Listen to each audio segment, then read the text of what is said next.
नमस्कार साथियों, मैं राजेश यादव प्रचार भारत में आपका बहुत बहुत स्वागत करता हूं। हमारे साथ मौजूद हैं डॉक्टर ऋचा जी, जो कि पीसीसी की मेंबर हैं। इस समय कार्यक्रम में आई हैं। बाबू जगजीवन राम जी की जयंती थी आज, क्या कहेंगे आप? कल बाबू जगजीवन राम जी की हमारी जयंती है और उसकी पूर्व दिवस पर उनकी सुपुत्री श्रीमती मीरा कुमार जी आई हैं और वो इस कार्यक्रम में हमारी मुख्य वक्ता, हमारी मुख्य अतिथि बनके उन्होंने इस कार्यक्रम को शोभा बढ़ाई है। ये कार्यक्रम विशेषकर क्योंकि बाबू जगजीवन राम जी हमारे जो दलित समाज है उसके बहुत बड़े पुरोधा, बहुत बड़े योद्धा रहे हैं। और कांग्रेस की नींव जब डली, जब आजादी की लड़ाई लड़ी गई, तो बाबू जगजीवन राम जी ने जो अपनी भूमिका निभाई उसके लिए उनको याद करने के लिए हमने आज ये कार्यक्रम अध्यक्ष जी की अध्यक्षता में और प्रभारी जी की आज्ञा से ये हमने रखा है। देखते हैं कि जब वैसे भी अभी जब 2022 में चुनाव लड़ा था, 2022 में कि लड़की हूँ लड़ सकती हूँ के तले, तो वैसे ही हमारे यहाँ सभी महिलाओं को भागीदारी का मौका मिला था और उसी से, क्योंकि महिलाओं से हमेशा जुड़ी रहती हैं, तो वो महिलाएं जब घर में जाती हैं, हम लोग जब घर जाते हैं तो देखा हमारे साथ कितनी महिलाएं जुड़ के आज बाहर निकली हैं। और अभी तो 27 का चुनाव आने दीजिए, हम महिलाओं की जिस प्रकार से बीते 9 सालों से योगी आदित्यनाथ उत्तर प्रदेश के सीएम हैं, बीते महिलाओं के प्रति अपराध बढ़ रहे हैं, उस पर क्या कहेंगे?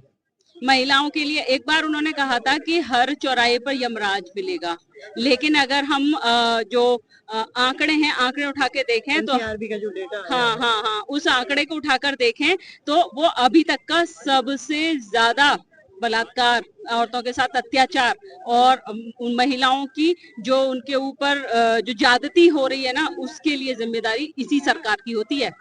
हमारे साथ शिक्षक सभा के प्रदेश उपाध्यक्ष मौजूद हैं। क्या कहेंगे सर आज की जो कार्यक्रम है?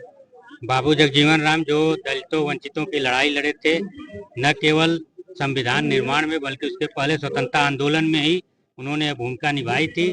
फिर संविधान बना और संविधान के बाद अगर आज दलित वर्ग आगे बढ़ रहा है तो उसमें बाबू जगजीवन राम जी की महत्वपूर्ण भूमिका थी। वह लगभग 30 साल तक मंत्री रहे, 50 साल तक सांसद रहे।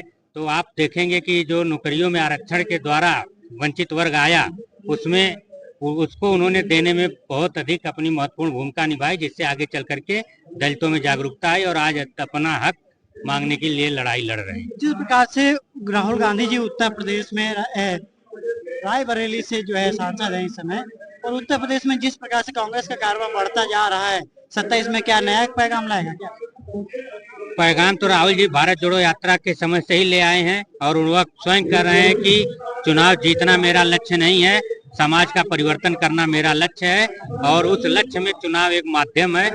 हम उसको सामाजिक एकता, जो वंचित वर्ग है जिसकी जितनी संख्या भारी उसकी उतनी हिस्सेदारी, इसको लागू कराने के लिए वो जातिगत जनगणना की बात कर रहे हैं और उनका लक्ष्य यही है कि समाज का अंतिम पायदान पर खड़ा व्यक्ति ऊपर उठे और सभी लोग समान रूप से रहें, उस पर यह कार्य हो रहा है। फिलहाल अभी पिछले ही दिनों में इंदिरा गांधी प्रतिष्ठान में राहुल गांधी जी आए थे, युवाओं का हुजूम था, पूरा हॉल भरा हुआ था। उसको देखते हुए लग रहा है कि उत्तर प्रदेश में कांग्रेस की मजबूत जो है न्यूज जो है वो मजबूती की ओर बढ़ चली है। कांग्रेस तो मजबूत हो ही गई थी। 2024 का लोकसभा चुनाव में देखिए, जो वर्ग कांग्रेस को नहीं वोट दे रहा था, किसी कारण नाराज हो गया था, वह भी लौट करके आया और इंडिया गठबंधन 43 सीटें जीती, जबकि भाजपा की सीटें घट गईं। उनके खुद प्रत्याशी प्रधानमंत्री के मोदी जी चुनाव हारते हारते बेईमानी करके जीते। तो राहुल जी का जो जनाधार है वो नित्य प्रतिदिन बढ़ता जा रहा है और उसमें सबसे बड़ी भूमिका उनकी वंचित समाज की जोड़ने की है। जैसे कि हमारे साथ आप देख रहे हैं कि शिक्षक। हेलो गाइस, अगर आपको हमारे वीडियो पसंद आते हैं तो ज्यादा से ज्यादा हमारे वीडियो को शेयर कीजिए, चैनल को सब्सक्राइब कीजिए, बेल आइकन को अवश्य दबाइए, जिससे हमारे लेटेस्ट अपडेट आप तक आसानी से पहुंच सके।